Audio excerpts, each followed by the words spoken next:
Kemarin kita sempat membahas tentang bagaimana seorang muslim pada saat kejadian seperti ini, wabah, termasuk corona dan apalah yang lain ya, termasuk sebelum pernah terjadi banjir, pernah terjadi tsunami, adanya DBD mungkin virus juga ya, kemudian ada AIDS dan segala macam hal.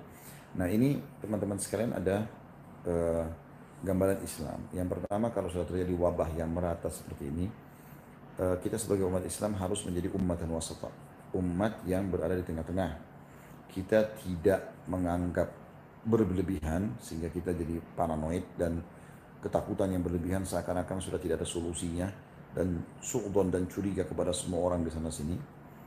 Kemudian yang kedua adalah eh, kita berlebih-lebihan dalam arti kata terlalu menganggap remeh. Ini juga tidak boleh. Ya, sehingga akhirnya nggak apa-apa lah, nggak apa-apa, semuanya sudah nggak apa-apa. Seakan-akan dia tidak akan kena masalah. Padahal sebenarnya pernah ada sahabat yang datang kepada Nabi SAW lalu mengatakan, ya Rasulullah, apakah kita harus berobat atau kita bertawakal kepada Allah saja?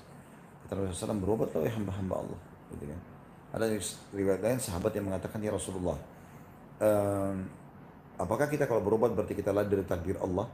Kata Nabi SAW, justru berobatmu itu bagian dari takdir Allah. Jadi memang kita harus punya sebagai orang muslim solusi dari masalah yang sedang kita hadapi. Seperti itulah. Saya sudah jelaskan, hikmah yang besar dari masalah corona adalah bagaimana seorang muslim menerima takdir Allah. Karena kita dianjurkan dalam agama Islam, dalam rukun iman kita yang keenam, beriman kepada takdir baik dan takdir buruk. Tadi baik misalnya Anda dapat kesehatan, Anda dapat rezeki, dapat keturunan, apalah segala macam hal yang Anda bisa dapatkan dari nikmat Allah Subhanahu wa taala. Kemudian takdir buruk misalnya Anda sakit, Anda diganggu orang, semua itu cobaan dari Allah Subhanahu wa taala. Maka di situ juga jadi sebuah poin, kita juga harus bisa menerima sebagaimana kita menerima nikmat itu, kan gitu. Itu takdir baik dan takdir buruk. Itu rukun iman kita yang keenam. Maka dengan kejadian ini kita menunjukkan kepada Allah Subhanahu wa taala kita menerima ini keputusan Allah ini sebagaimana kita menerima juga pada saat Allah berikan kita kesehatan, Allah berikan kita sekian tahun kenikmatan yang luar biasa. Dengan yakin bahwasanya Allah SWT telah berfirman, fa inna ma'al usri yusra, inna ma'al usri yusra. Di setiap kesulitan ada kemudahan, di setiap kesulitan pasti ada kemudahan. Juga sabda Nabi SAW, Allah tidak mungkin menurunkan sebuah penyakit kecuali Allah ikutkan bersamanya kesembuhannya. Jadi pasti akan ada. Apalagi virus corona memang betul menyebar sana sini dengan sangat cepat, tetapi poin penting korban meninggal lebih kecil daripada orang yang sembuh. Artinya orang yang sembuh itu lebih banyak. Orang yang difonis pun kena itu belum tentu langsung kronis seperti itu. Maka kita punya banyak ikhtiar dalam agama Islam. Nah, di antara ikhtiar kita adalah kita berzikir, kita berdoa. Sudah saya jelaskan kemarin panjang lebar tentang manfaat zikir, manfaat doa. Ya, bagaimana Allah berfirman dalam Al-Quran, A'udzubillahi minasyaitonir fadhkuruni azkurkum. Ingatlah selalu kepada kau, ingat kepada kalian. Kita berdoa, kata Nabi SAW, la yaruddul qadha illa doa. Tidak ada yang bisa menolak takdir kecuali doa. Kemudian juga kita coba lebih jauh daripada itu tentunya dengan uh, apa namanya, kita sholat ya.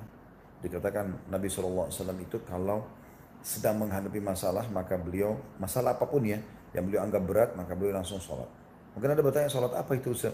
Ya Anda bisa sholat wajib kalau masuk waktunya, atau Anda bisa sholat tahajud kalau di waktu malam, atau Anda bisa sholat duha di waktu duha. Tapi juga ada sholat mutlak, dalam arti kata Anda berwudu, kemudian Anda coba wudu itu Anda sholat, dalam arti kata wudu niat sholat mendekatkan diri kepada Allah SWT. Mutlak, maka itu juga dibolehkan.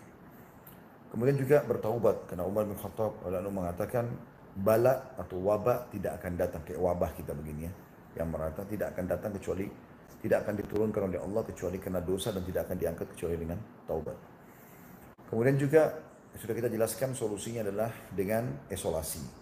Kita dilarang mendatangi tempat yang sedang ada wabah. Kalaupun kita sedang ada di satu lokasi itu, jangan kita keluar.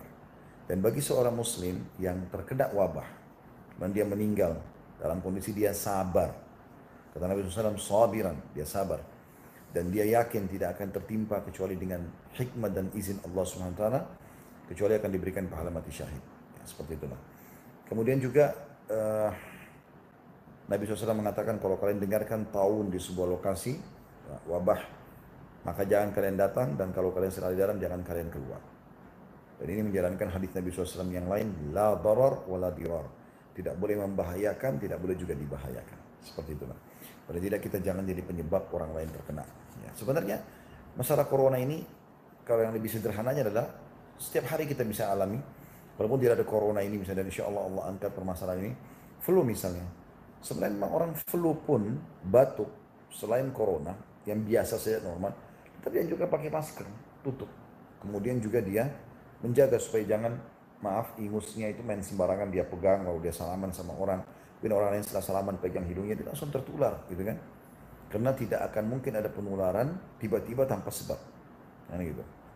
Ini penting, kata Nabi SAW pernah pada saat meletakkan, ada sahabat yang mau menggabungkan antara unta yang sakit dengan unta yang sehat.